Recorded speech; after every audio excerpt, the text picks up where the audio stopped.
Hello, my name is Mariana Siciliano, Managing Educator for Public Programs and Creative Practice at the Met, and it's my pleasure to welcome you to Insider Insights.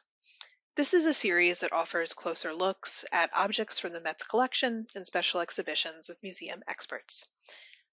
Today, we'll be joined by Monica Binchik, Diane and Arthur Abbey, Associate Curator of Japanese Decorative Arts, and Marco Leona, David H. Koch Scientist in charge of the Scientific Research Department at the Met. Today's program is presented in conjunction with the exhibition Kimono Style, the John C. Weber Collection, on view at the Met Fifth Avenue until February 2023. Monica and Marco will be sharing more about the history and modernization of Japanese kimono, including Japan's famed weaving, dyeing, and embroidery techniques, along with discoveries from new scientific research. Monica and Marco, thank you so much for being with us today. I'll hand it over to Monica. Thank you, Mariana. So nice to be with you all today. I'm especially happy to be here with Marco Leona, our David Koch scientist in charge from scientific research, to talk about the dye analysis on the Japanese kimono we did together in Kimono Style, the John C. Weber Collection exhibition. The origins of a complex and sophisticated fashion system in Japan can be traced back to as early as the 17th century. The Nishijin district of Kyoto had been the center of silk weaving since the late 15th century, but the roots of silk production in the city go back hundreds of years earlier. From the second half of the 17th century, the publishing industry began to support textile craftsmen by regular publications of kimono pattern books. Later, famous beauties and courtesans appeared in paintings and woodblock prints, similar to today's supermodels and celebrities. And the woodblock printed books were just like fashion magazines, like the Vogue we enjoy reading today. People from every social class can be seen in vignettes in this screen. Samurai are the central protagonists, with courtiers and court ladies, street performers, and monks. Everyone is enjoying the cherry blossoms in Higashiyama in Kyoto. This masterpiece of Kano school painting from around 1620 represents elite women attending the festivities, wearing colorful kosode, the predecessor of the modern kimono, with the full surface richly embellished with relatively small size pattern. They cover their heads with kimono-shaped veils or outer coats. This screen from the mid-17th century depicts a party. Hosts and their invited escorts enjoying amusements of every variety, including musical performances, card playing, dancing. And this painting includes more than 140 elegantly dressed figures, and the wealthy male hosts are joined not only by courtesans and female entertainers, as was common in genre painting at the period, but also by young male escorts called wakashu, dressed in stylish robes. Young men make up well over half of the figures depicted in the painting. The comparison of these two details of the above-mentioned screens revealed the changing fashion trends in kosode patterns. Compared to the earlier, smaller motifs by the 1660s, large, asymmetrical patterns depicted in bold colors were fashionable. The kosode robe of the young, stylish man is decorated with a large size, abstract wheel motif, similar to the one published in the 1667 kosode pattern book, the first of its kind. By the late 17th century, there is another shift in taste. The kosode surface is decorated with more detailed, complex patterns arranged asymmetrically, often in tie-dye. Kosode means small sleeve, which refers to the narrow opening around the wrist. In the Edo period, both men and women wore similar kosode as outer robes. They were loose-fitting, held together by thin sashes, relatively wide, and shorter than present-day modern kimonos with long collars. The kosode and kimono as well is made from a single bolt of fabric with simple cuttings of rectilinear elements using the full bolt. In the early days of the No theater during the 15th–16th century, audience members often gave their own richly woven clothing to actors in appreciation. Used as costumes, these gifts likely led to the creation of exquisite garments specifically for the No stage. Because they preserve aspects of apparel worn by aristocrats and high-ranking samurai before the Edo period, opulent No costumes shed light on Japanese fashion history, including the development of the modern kimono. In this exhibition, we examine not only the development of fashion trends, but also production techniques, how these beautiful garments were made, and how these beautiful colors were achieved. Working with Monica and the colleagues from Textile Conservation was a real privilege. We were interested in understanding more about the chemicals that lent color to the fabrics used in the kimono, really to explore the links between science and aesthetics, between the world of colorants and the world of fashion. So we looked at these materials, took samples, and analyzed them with a variety of techniques to explore their technology, to explore where the color came from. For most of the Edo period, we expected that colors would come from the natural world. Molecules extracted from plants, such as the red anthraquinones that come from insects or from vegetable sources, the redwoods, such as sandal and sappan, the carotenoids, the flavonoids that are so present in the natural world, and indigo, an all important blue dye, which is famous for jeans, but has always been used by painters and dyers all over the world. The relation between these dyes and fashion is also mirrored in their importance in paintings and in woodblock printings. Monica talked about how woodblock prints were a way to disseminate, to distribute fashion, to show beauties, to show their clothing. And we can see an example here in Tori Kiyonaga's print, The Salt Maidens, from the end of the 18th century. We see the range of color that we can expect in kimonos. And those colors are actually due to the same dyes that we would find in kimonos: indigo, berberine, which is a vibrant yellow, and safflower, one of the most important red, orange, pink dyes in Japan. Depending on how it was applied, it could really cover a wide gamut of tints. The range of ages covered by the show is also very important to us. We're going from the Edo period through the Meiji period, a time of great transition, to modernity, the Showa and Taisho periods. And so we expected to see an evolution in what would happen. These Kyogen suit, again from the theater, was an interesting example. It is actually painted; it's not dyed, so the color was applied with a brush, just as if on a painting. And the beautiful blue that you see, the waves, is Prussian blue, the same color that we find in Hokusai's Great Wave. This is the first testimony to the commerce and the interaction between East and West, where Japan starts importing European materials, and Prussian blue came exactly from there through Chinese and Dutch intermediaries. So, as Marco mentioned, the Kyogen costume, which was made of bast fibers, was a very interesting example of the theater. But high-ranking samurai had access to the finest materials, and men used battle circles, the so-called jimbaori, to project status and individual taste. Jimbaori, which were produced from about the 15th century through the mid-19th century, were sleeveless garments originally worn over armor as protection and eventually became a ceremonial wear. What is really interesting is that the material the jimbauri are made of is wool, which was not produced in Japan, but was imported from Europe. And I would like to highlight the beautiful red color of the 17th century jimbauri and ask Marco about how it was dyed.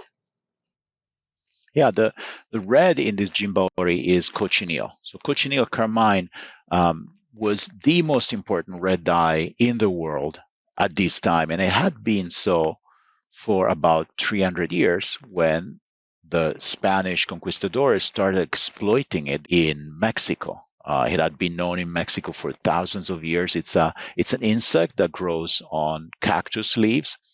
It had been domesticated by Mesoamerican populations, and it had the distinction of producing this incredible red color with incredibly high yields. So it was a phenomenal commodity. Soon after the contact, soon after the colonization of Mesoamerica, it became an incredible source of wealth for the Spanish crown, and it took over Europe like a storm. And eventually it makes its way into East Asia. In this case, as Monica said, on wool that had been already dyed in Europe, because wool was not produced in Japan and the technology to dye did not exist there. But its appeal was clearly enormous. As we mentioned samurai, I would like to continue with firefighters, who also enjoyed great respect in Japan, especially in Edo, present-day Tokyo, where wood architecture led to frequent outbreaks of fire. This luxurious red wool jacket was worn by a high-ranking samurai woman on fire duty, and it's extravagantly decorated with crashing waves, water droplets, and anchors. The dynamic composition refers to the process of extinguishing a fire and pulling down smoldering buildings, and also symbolizes security. The hood indicates that this set was made for a woman, as male firefighters wore helmets. A matching plastron or breastplate and hakama pants would have completed the ensemble. High-ranking samurai women were in charge of the women's quarter of the Edo castle, and they were trained to evacuate and assist high-ranking women during fires to escape to safety.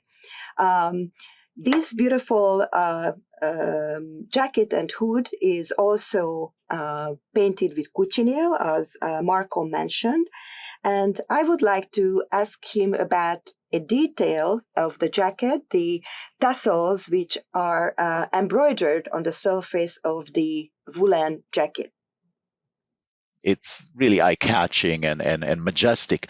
But when we look at the details, the embroidery of the tassel, we found something that we absolutely did not expect. So you have these bluish purple and more violet threads, and there are two different dyes, murasaki or shikon, a purple dye, one of the very rare violet dyes that is found in nature without it being a mix of blue and red, as it's often done. Which had been known in Japan for millennia. We find it in the Heian period. It's used to dye paper for sutras, for calligraphy, and it's very rare. It's now the root that produces it is in danger, and you cannot pick it in Japan. It's very complex to extract and to dye with, so it's really a rarity. But we see it here, and then the bluish purple, it's something else altogether. It's aniline blue. So it's the first aniline dye, the first synthetic dye that we see in this exhibition, in these costumes.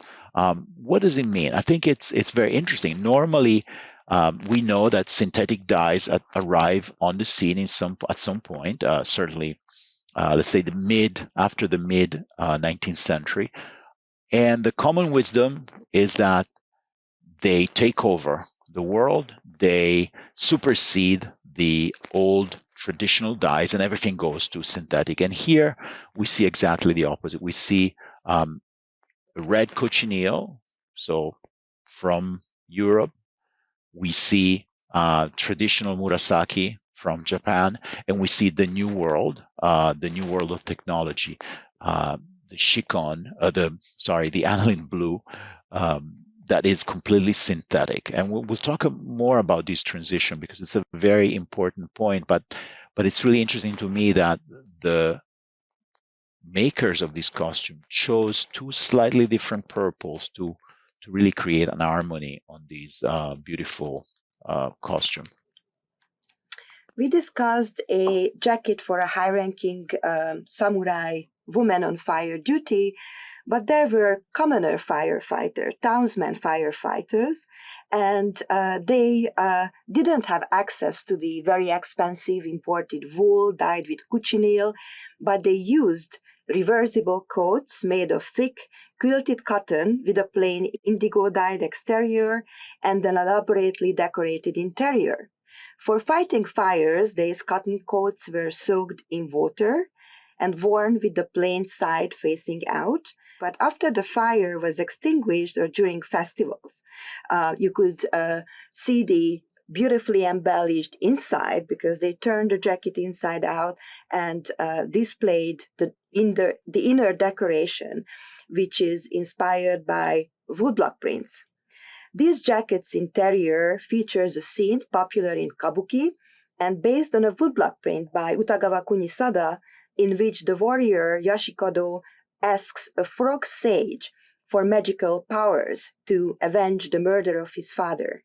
Yoshikado holds his family banner patterned with a tethered black horse. So this is a very important connection between the two industries, textile dyeing and woodblock prints.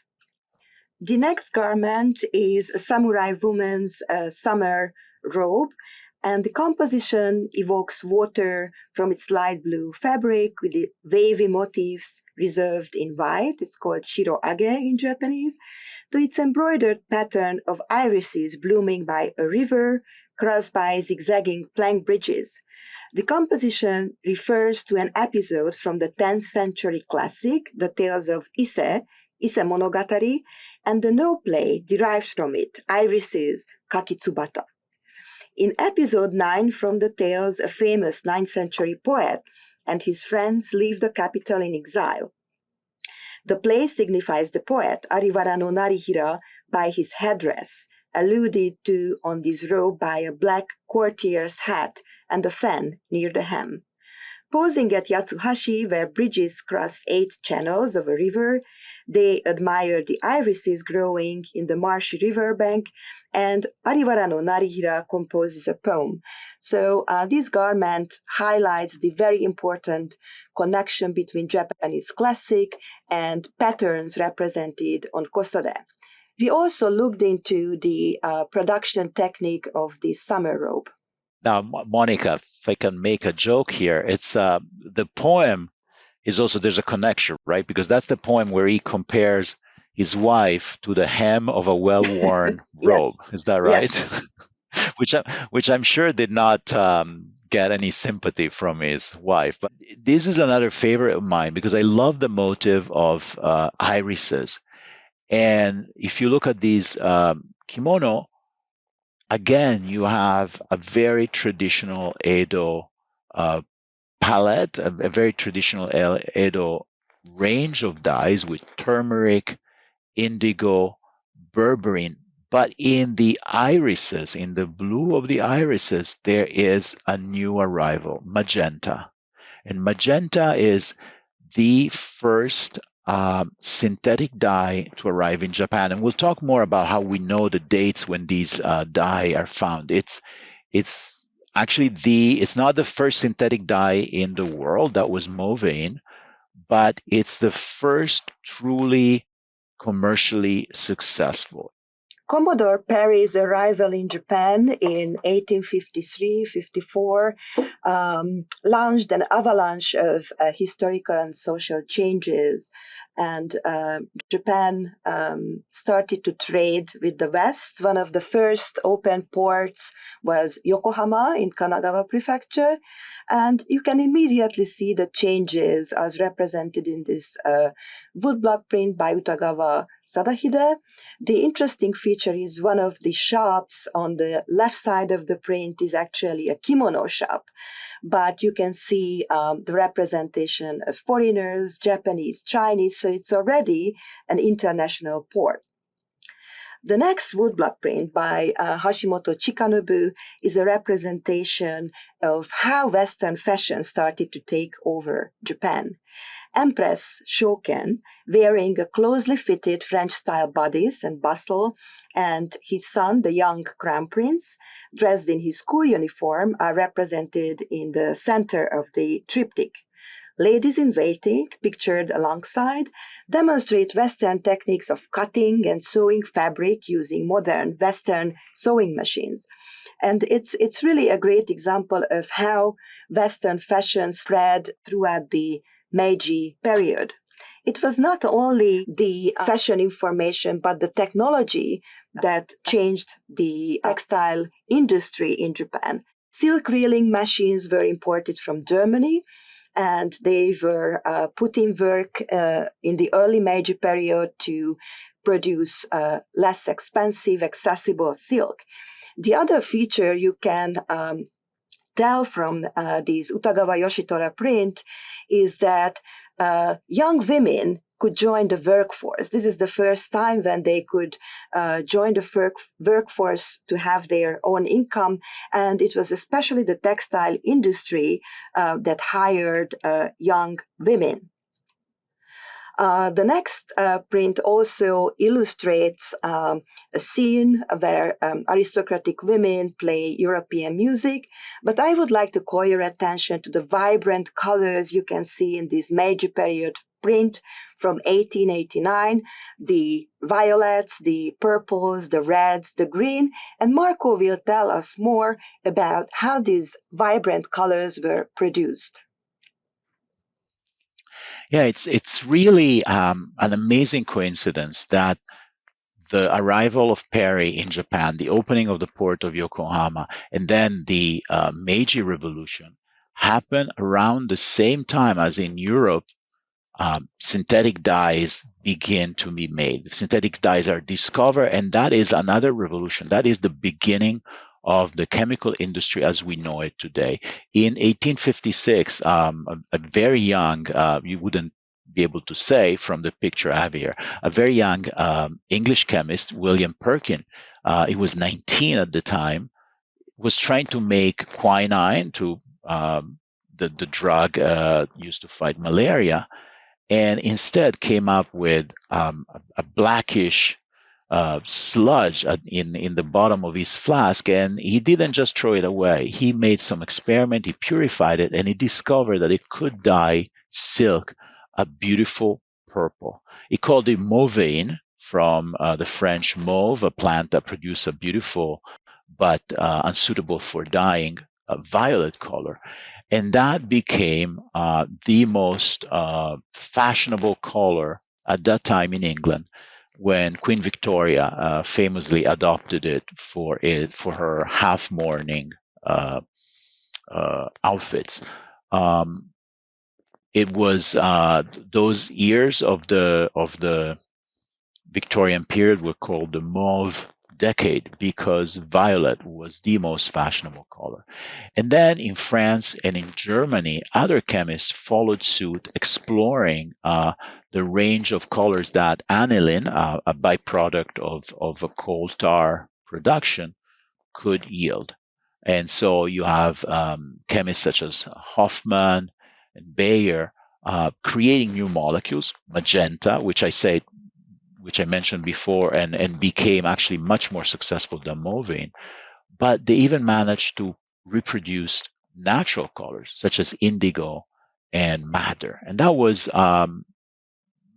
that must have been extraordinary for people to see that in the laboratory you could reproduce what the natural world was creating. It's impossible to overstate how revolutionary that was. That was really humankind taking over from nature. And this was not simply chemistry, this was not simply science, but it was technology and economics. The synthetic dyes take over the world. They start moving from Europe, going every place. And you have to imagine catalogs such as these ones that I'm showing being available in Japan and showing silk manufacturers and weavers there what could be done. And that becomes a very important commercial enterprise. Now, what we did to trace the penetration of European synthetic dyes into Japan was not by looking at kimonos, but we started looking at woodblock prints. As I said before, woodblock prints were very important. They could use the same dyes that were used in kimono, in fabric dyeing, but more importantly, they're dated to the month of the year. They're stamped with a date seal that showed us when they were created. And so we put together a collection of prints that span the period from the 1840s to the 1890s. And you can't look at the prints themselves. They're like little postage stamps on this slide, but you can see how the range of color really changes. So you have more subdued colors on the top left, you have blues, and then you start getting violets, you start getting more vibrant colors, you start getting even almost like more crude colors, really garish, which is what people have told when I've always talked about when they talked about the aniline phase of the woodblock prints. But these work using techniques such as Raman spectroscopy and liquid chromatography and mass spectrometry allowed us to create a timeline of the dye world. So we start seeing when synthetic dyes come in. And again, it's a very interesting story because we have, in some cases, the complete replacement, at least in the print world, of traditional dyes. Safflower red disappears at some point, replaced actually not by a synthetic dyes, but by a natural dyes, cochineal, which was still imported from Europe, actually imported from Latin America by way of Europe. And then the gentle, gradual introduction of dyes such as the purple, violet, magenta, the bluish violet, methyl violet and crystal violet, the bright pink hyoscine, and other synthetic dyes. This is mirrored in the fashion world. And we can see exactly the year comparing patent dates for the dyes, seal dates for the prints. So as Marco mentioned, in the Meiji period around the mid-19th century, there is a shift in taste in the fashion world as well. And this court ladies garment, which is a traditional kosode, you can see a modernized pattern, but it's still very much in the style of the Edo period. A single cherry tree at the back of the kimono with little swallows and bells attached to the blossoming cherry tree. But the colors are really unique: the bright purple, the reds, and the greens. And Marco and his team did an analysis on this kimono.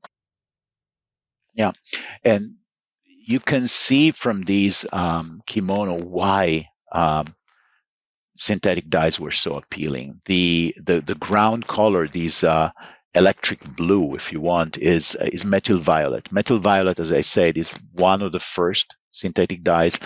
If you have a blue ballpoint pen on you, you actually have methyl violet. That's the ink of our modern ballpoint pens in blue. But dyed on silk, it gives this kind of electric violet blue. But the interesting thing is, on these kimono in the embroidery, you still also find traditional dyes. We have berberine, we have safflower, we have turmeric. So the Japanese dyers, the Japanese fabric manufacturers did not throw away what they knew and what they had worked for to replace it wholesale with synthetic dyes. They used both.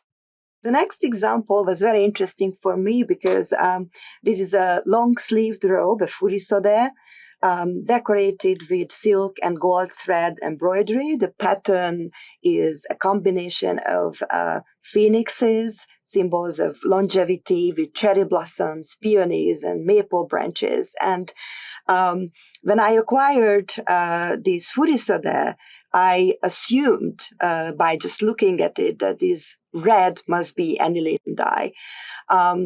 We also know who was the owner of the furisode, a young princess called Yukigimi, the daughter of the abbot of the Nishi-Honganji temple in Kyoto.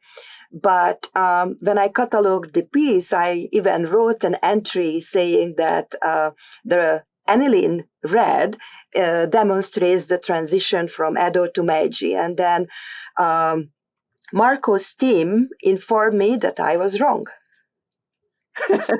Yes.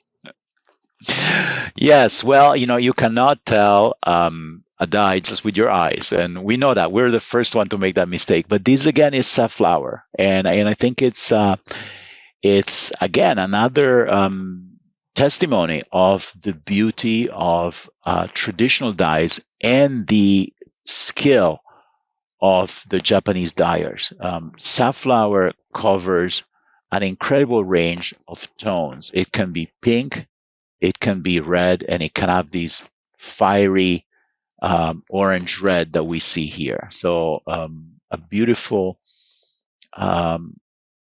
beautiful natural color that can trick the eye. By the way, do you know one of the things we discovered about safflower?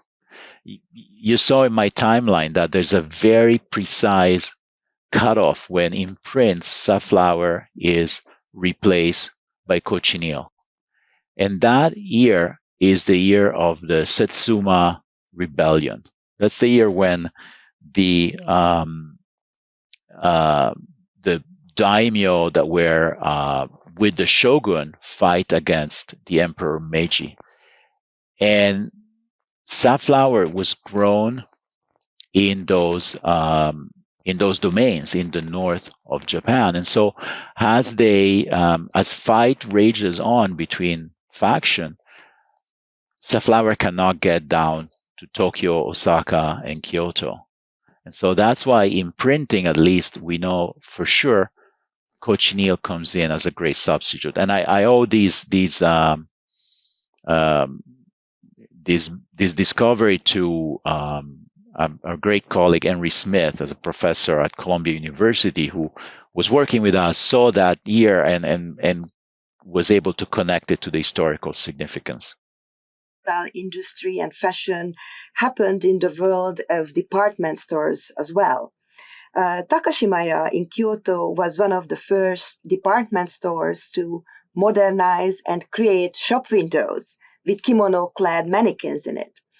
Also, they realized that creation of textiles for export and kimonos for export is a great business, and they were one of the first department stores to start to promote their products at world expositions. This coat, made by the Takashimaya around 1900 in the collection of the Costume Institute, is a hybrid.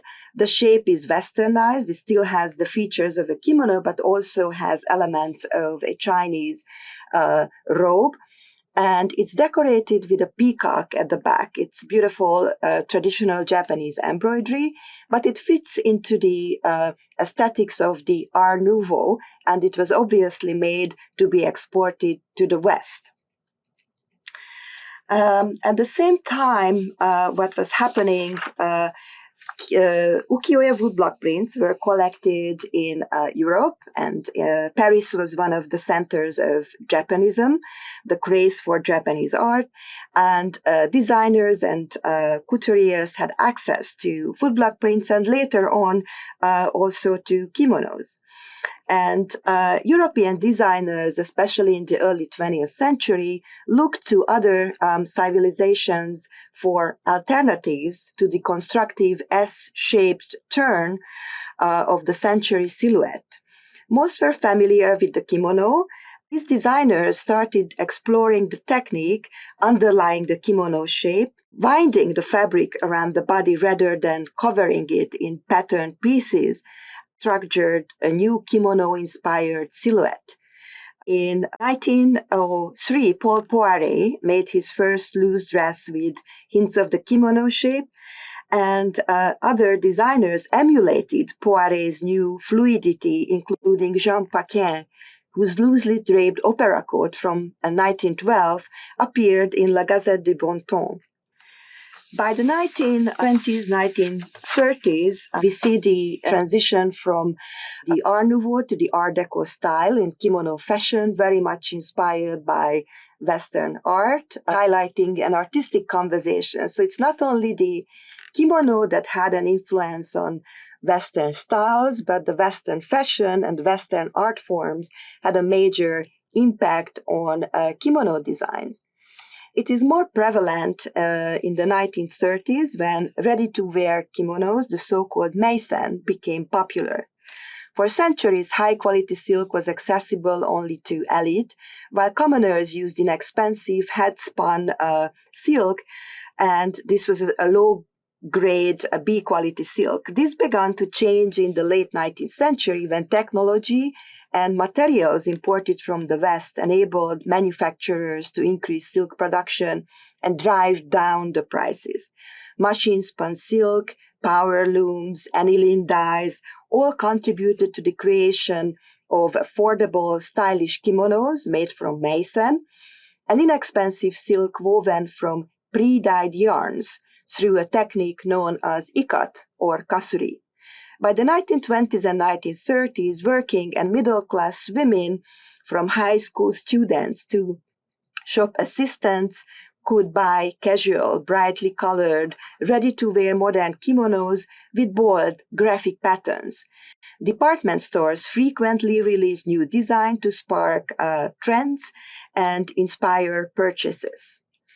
This meisen kimono with large checkered pattern was actually inspired by the paintings of Piet Mondrian, showing how quick the Japanese were to pick up design ideas from the West. This kimono is made from machine-spun silk in resist-dyed ikat technique, and as you can see, it has very bright, bold colors, and we can assume that these were all synthetic dyes, right, Marco?